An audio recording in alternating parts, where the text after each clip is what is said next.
महाराष्ट्र में जहाँ भी मिल्लत का मामला आता है वहाँ अबू आसिम आज़मी साहब बोलते हैं। जब मैंने रईस शेख साहब की ये लक्ष्य विधि जब लगा और उनकी बात सुनी, मैं भी कारपोरेटर हूँ, मैं भी हॉल में बोलता हूँ, मगर उनका जब मैं सुन रहा था, मैं ये बात अभी भी मानता हूँ कि सरकार हमारे लिए अच्छा सोचेंगी ऐसा मैं मानता ही नहीं हूँ। मगर जिस ढंग से इन्होंने बात रखी असेंबली में वो बड़ी कमाल का तरीका था और ऐसा लग रहा था कि कोई स्टूडियस पर्सन अपनी बात रख रहा है। और बात रखना एक बात है, बात मनवा लेना ही लीडरी और कमाल है। और ये रईस शेख साहब को मैंने ये कमाल देखा। बात तो सभी लोग रखते हैं 2 मिनट 1 मिनट, मगर किसी बात पर रिसर्च करके स्टडी करके बात रखना ये तरीका होता है असेंबली में या कोई भी लोकल बॉडीज में जो भी नुमाइंदे हो उनका। मालेगांव शहर में आप आए, आपका जब नोटिफिकेशन निकला, कमेटी बनी, हमें ये लगा कि मालेगांव शहर को इसका फायदा होना चाहिए, इसलिए हमने खास तौर से बुनकरों से मुलाकात का सिलसिला शुरू किया। और आपके सामने ये मिसाल है कि यहाँ पर शहर की एक बड़ी बुनकर हजरात जो पावर लूम से जुड़े हुए हैं वो यहाँ आपके सामने मौजूद हैं।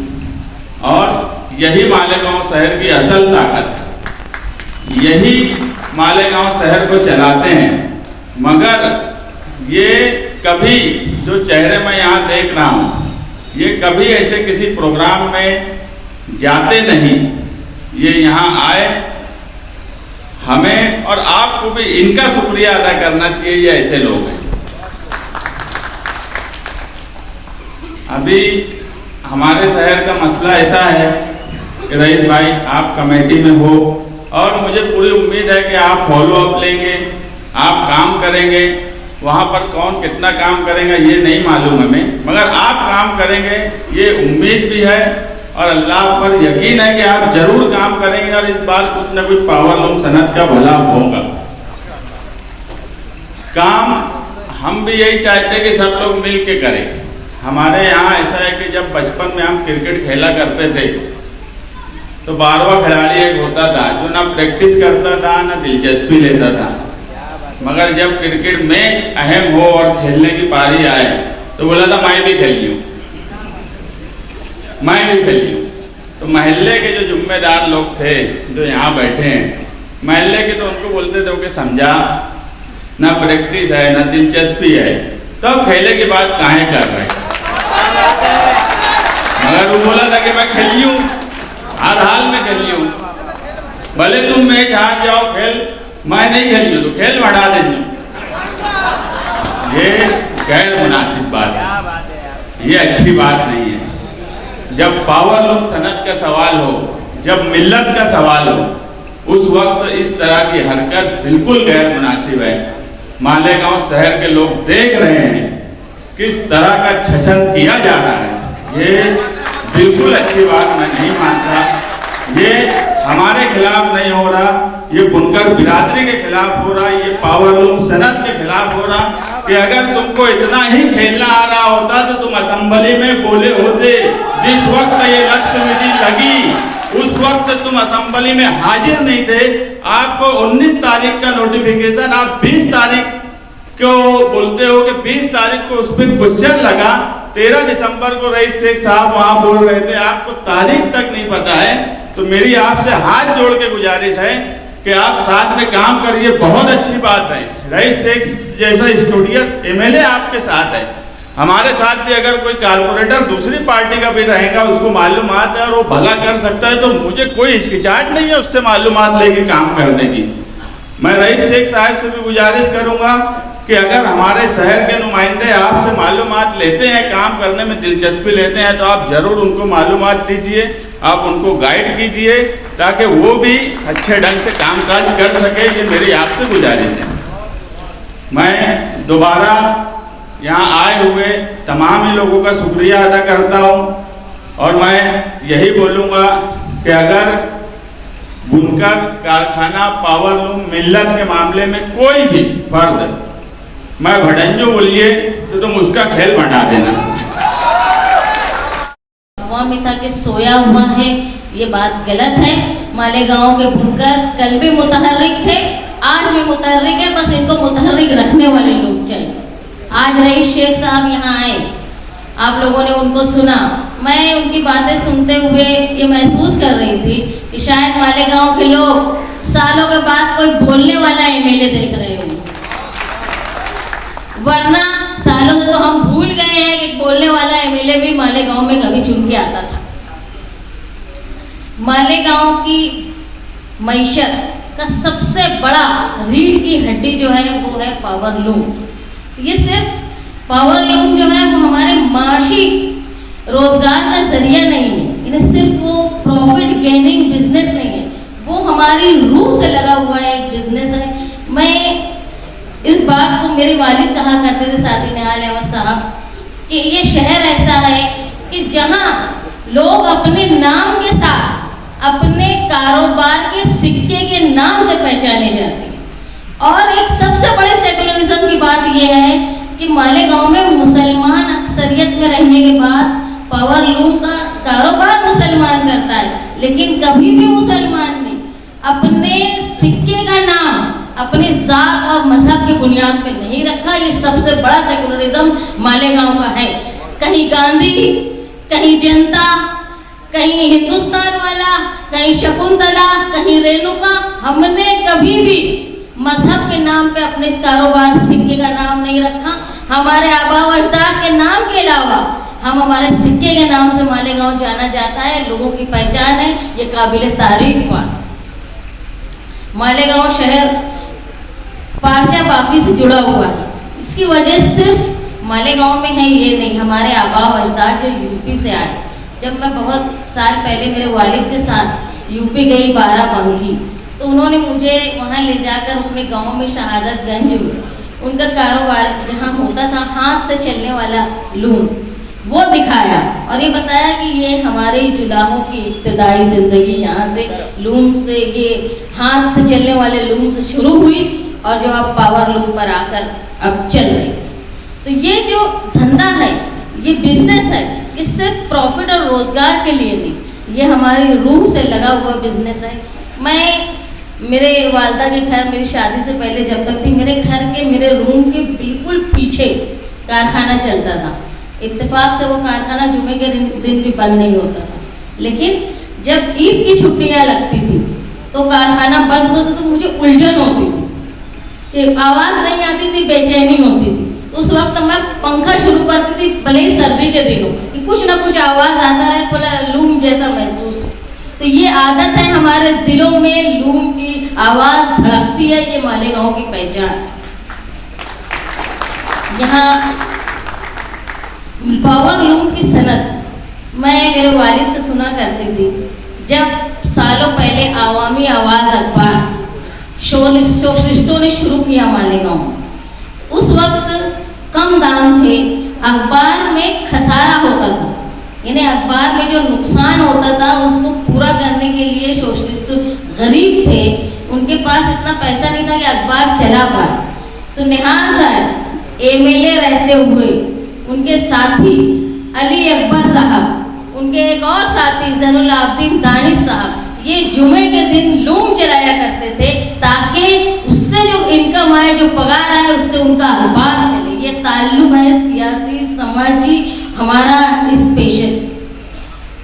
जो यहाँ पुराने लोग होंगे, ज़ैनुल आबदीन दानिश साहब के ख़ानदान के, उनके घर के अखराजात वर्कर, सोशलिस्ट वर्कर लूम चला के जुमे के दिन वो पगार जमा करके अखबार अपनी पार्टी के तर्जुमान को चलाता था।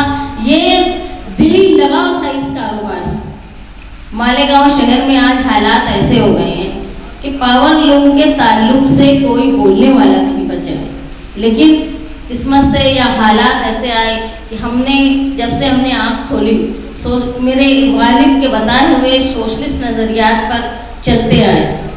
पहले सोशलिस्ट पार्टी थी, फिर प्रजा सोशलिस्ट हुई, फिर वहाँ से जनता पार्टी, वहाँ से जनता दल के बाद जनता दल सेकुलर। लेकिन कभी हमारे ख्वाब व ख्याल में नहीं था कि हम लोग कभी पार्टी बदल सकते। लेकिन इत्तेफाक ऐसा हुआ कि हमारा जो सोच थी सेकुलरिज्म की, उसमें देवी गौड़ा साहब ने बीजेपी के साथ पैक्ट कर लिया, जिसमें हमने मजबूरन अपनी पार्टी को तब्दील करने का रास्ता चुना। वजह यह थी कि सियासत, खिदमत खल्क का सबसे बेहतरीन जरिया जो है वो सियासत है, मैं ऐसा मानती हूँ। जहाँ से आप हर तरह की खिदमत कर सकते हो, जिसके किसी कूसे में, किसी शोबे में बंधा हुआ, मेडिकल हेल्प से लेकर आप हर तरह का, जैसे आज हम यहाँ कारोबारी हेल्प का काम कर रहे हैं, हर तरह के शोबे में हम काम कर सकते हैं। उस वक्त आप देख रहे हो शिवसेना के लोग आए, कांग्रेस के, एनसीपी के, तमाम पार्टी के लोगों के साथ हमारा कांटेक्ट हुआ, उन्होंने हमको साथ में जोड़ने की कोशिश की। लेकिन हमने उस वक्त ये सोचा कि साथी निहाल अहमद साहब होते तो वो क्या फैसला करते।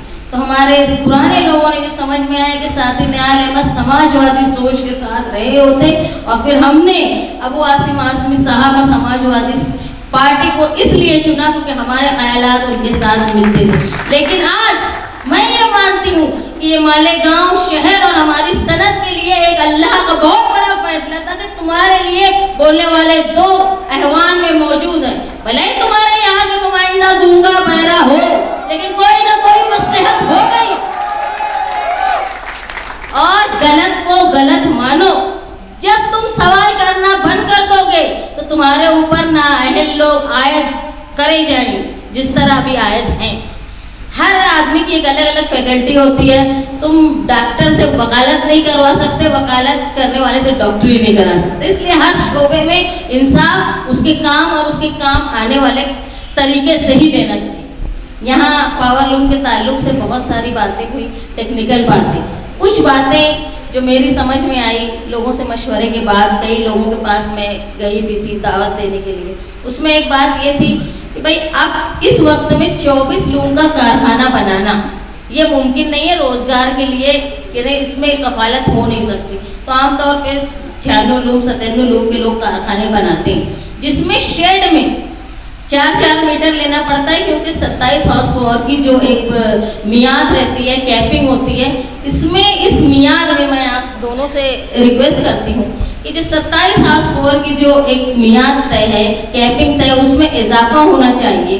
कम से कम वो 54 हॉर्स पावर की होना चाहिए, ताकि जो इजाफी 4-4 मीटरों के जो खर्च आते हैं वो रेंटल उसके बंद हो। ऐसी मालेगांव शहर के लोगों की दरख्वास्त है जो मुझे समझ में आई, मैं आप लोगों को बता रही हूँ। एक बात ये, दूसरा ये कि जो प्लेन पावर लूम है उसको खरीदने के लिए, प्लेन पावर लूम को खरीदने के लिए हुकूमत बिना सूदी कर्ज जो है वो नौजवानों को रोजगार करने के लिए दे, ऐसी मांग भी एक बड़ी है। दूसरा ये कि हर लूम पर कम से कम 25,000 रुपए गवर्नमेंट सूद खरीदने के लिए कर्ज दे 3 साल के लिए बिना सूद के। आप जो अपनी अहवाल बनाएंगे उसमें ये बातों को ऐड करें। एक चीज़ और समझ में आई कि आर्टिफिशियली सिंडिकेट बनाते हैं व्यापारी, यानी वो तय कर लेते हैं कि इतने में ही कपड़ा खरीदना है। वो आपस में व्हाट्सएप पर या कहीं भी चर्चा करके ये तय कर लेते हैं कि इतने में इससे महंगा नहीं खरीदना है, और बुनकर मजबूर है, उसको हर हफ्ता पगार करनी है, उसके पास इतना पैसा जो है वो स्टॉक में नहीं है कि वो पैसा रोक कर चले, तो वो औने पौने दामों में अपना कपड़ा बेच देता है। जिस तरह आपने अहवान में कहा रईस शेख साहब, आपने कहा कि काश्तकारी के बाद सबसे बड़ी सनत रोजगार की जो है वो महाराष्ट्र में वो पावर लूम की है। अगर काश्तकार को उसकी इजाफी पैदावार पर हुकूमत अच्छे दामों में उनकी फसल खरीदती है, तो क्यों नहीं वो सनतकार से, कपड़ा बनाने वाले से गवर्नमेंट मुनासिब दामों में कपड़ा खरीदे। अगर गवर्नमेंट ये कपड़ा खरीदना शुरू कर दी तो जो व्यापारियों का जो सिंडिकेट तुमको ठगने के लिए बनता है, उनका सारा जो है रुआब खत्म हो जाएगा। ये हमारी कुछ चंद राय थी।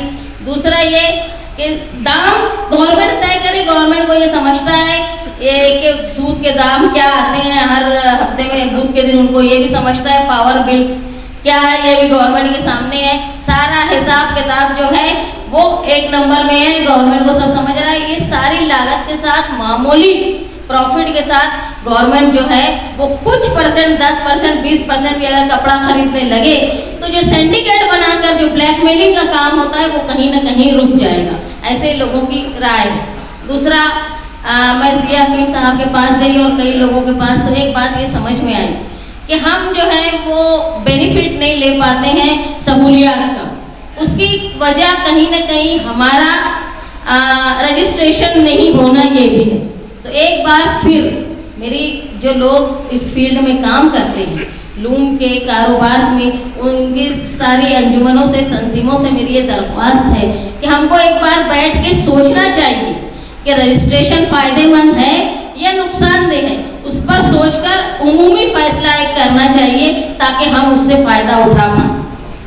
आप लोग यहाँ आए बड़ी तादाद में, मैं तो वैसे भी चेहरे देख रही हूँ जिनके मुझे उम्मीद नहीं थी, फिर भी मैं बार बार रिक्वेस्ट कर रही थी कि आए ताकि हमको हौसला मिले। लेकिन अल्हम्दुलिल्लाह ख़ास तौर पे मेरे इसाक चच्चा बैठे हैं, मैंने उनको फ़ोन किया, उन्होंने इंशाअल्लाह बोला, तो मैं डर गई कि आएंगे कि नहीं आएंगे, लेकिन वो आए, शायद सबसे पहले आए और अभी तक बैठे हैं। इसका मतलब है वो व्यापारी आदमी है, बिना मुनाफे का कहीं नहीं बैठेंगे, मतलब इंटरेस्ट उनको कुछ ना कुछ यहाँ आ रहा था, कुछ सीखने को मिल रहा था, इसलिए वो यहाँ बैठे हैं, ये मैं मानती हूँ। इसलिए आप लोग यहाँ आए, हमारी इतनी बात सुनी, मेरी पार्टी के वर्कर जो बैठे रहे, पहले तो शुरू में उन्होंने शोर शराबा किया, लेकिन बड़ी ही तस्कीन से, संजीदगी से सबकी बात आप लोगों ने सुनी, ये काबिल मुबारकबाद है। आगे भी जहाँ हमारी शहर की बका के लिए, हमारी समाज की बका के लिए, हमारी कारोबार के बका के लिए किसी तरह भी कोशिश करना पड़े, ये निहाली वर्कर हमेशा शहर के साथ रहेंगे। किसी के पास जाना, किसी से माफ़ी मांगना, किसी के पास रिक्वेस्ट करना, इसको हम बुरा नहीं मानते। अगर कोई बड़े हैं और हमको उनके पास जाना पड़े तो शहर के फायदे के लिए हम झुकना भी पसंद करेंगे। ये आप लोगों के जरिए मैं उनको आगाह कर देना चाहती हूँ। आप लोगों ने मुझे सदारत का मौका दिया, मैं शुक्रगुजार हूँ। और जो प्रताप उगाड़े साहब और रईस शेख साहब आए हैं, उनसे मैं दरख्वास्त करती हूँ कि हमारे अवेयरनेस के लिए आप चाहे ऑनलाइन या ऑफलाइन हमको इतला देते रहें। हम लोग हमारे शहर को अवेयरनेस करने के लिए बराबर आप लोगों से कांटेक्ट में रहेंगे और राब्ते का काम करेंगे। आइंदा भी, अभी एक प्रोग्राम हमारा हुआ, आगे भी जहाँ जहाँ होगा, जैसे रईस शेख साहब ने बताया कि ये मसाइल इतने ज़्यादा है कि ये कमेटी और इसमें इतने ही नुक्तों में ख़त्म हो जाने वाला नहीं है, ये आगे भी चलता रहेगा। जब तक हमारे अंदर अवेयरनेस रहेगी, हम उसका फ़ायदा उठाते रहेंगे। दूसरे बुनकर, दूसरी समाज के मैं बोलूँगी, वो अमीर से अमीर होते जा रहे हैं और हमारे लोग परेशान हैं। एक जो अहम बात रईस शेख साहब ने कही कि कर्ज हमको दिया जाए शरई कानून के हिसाब से, क्योंकि महाराष्ट्र में बुनकर जो है, वीवर है, उनकी बड़ी तादाद जो है वो मुसलमानों की है। वो माइनॉरिटी बोल रहे थे, मैं साफ बोल रही हूँ कि मुसलमानों की है जो सूदी कारोबार नहीं करना चाहते। इसलिए ऐसा उनके साथ इंसेंटिव का काम किया जाए, उनको इंसेंटिव मिले ताकि सूदी कारोबार से पाक हमारा बिजनेस रहे, जिसमें बरकत भी है और हमारा दिल भी मुतमईन रहता है। उसके लिए आप कोशिश करें, जहाँ हमको ज़रूरत पड़ेगी हम आपका साथ देंगे। और